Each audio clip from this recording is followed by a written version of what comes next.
কি বলবো, আমরা এই জায়গায় থাকি, আমি এখানকার লোকাল লোক। এখানে ফটোগ্রাফি, এখানে যে সব টুরিস্ট ঘুরতে আসে ওনাদের ফটো তুলে ইনকাম করি, সংসার চালাই। আমাদের তো আর অন্য কোনো সংস্থা নেই যে ইয়ে করবো, এর উপর দিয়ে আমাদের সংসারই নির্ভরশীল। আর যদি ভাঙতে আসে তাহলে লোক তো এখানে আসবে না, কেউ ঘুরতে আসবে না। আমরা প্রতিবাদ করার চেষ্টা করবো, আর কি করবো, আমরা কিছু তো করার নেই। কত রুজি হারাবে? আমাদের এখানে 90-95 জন ফটোগ্রাফার আছে। তারপরে এমনি সিবিজে যে হোটেল মিলিয়ে হোটেল মিলিয়ে আপনাদের 190 খানা যদি লিস্ট দেয়, ধরুন 15 জন করে হলে আপনার 10,000-এর বেশি হয়ে যায়।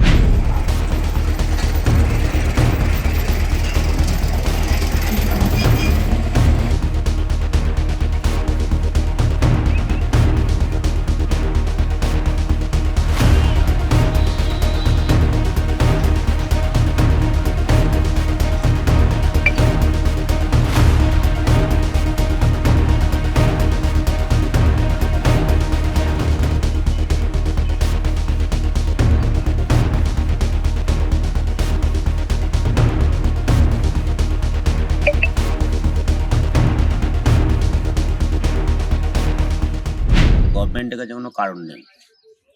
যে কারণের ভিত্তিতে ভাঙার চেষ্টা করছে, সে কারণটা তো আমাকে দেখাতে হবে যে আমি এই কারণে আপনাদের হোটেল ভাঙছি, সেটাকে দেখাতে পারবে না।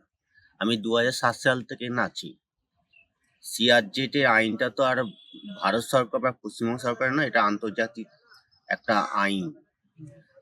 প্রথমত মন্দারমণি, এই যে সিআরজেটটা কোন সিআরজেটের মধ্যে পড়ছে? 1 নম্বর, 2 নম্বর, 3 নম্বর। দীঘা, আজকে সিআরজেটের উপর বোম্বে তাজ হোটেল দাঁড়িয়ে আছে, গোয়া কোথায় দাঁড়িয়ে আছে? তো ভাঙতে গেলে তো আপনাকে একটা ক্লজ দেখাতে হবে যে আপনি এই আইনটা লঙ্ঘন করেছেন, সেটা গভর্নমেন্ট দেখাক। সিআরজেটে কোন আইনের উপর আমি পড়ছি সেটা আগে দেখাক, সেটা দেখাতে পারছে না তারা। ভেঙে দাও।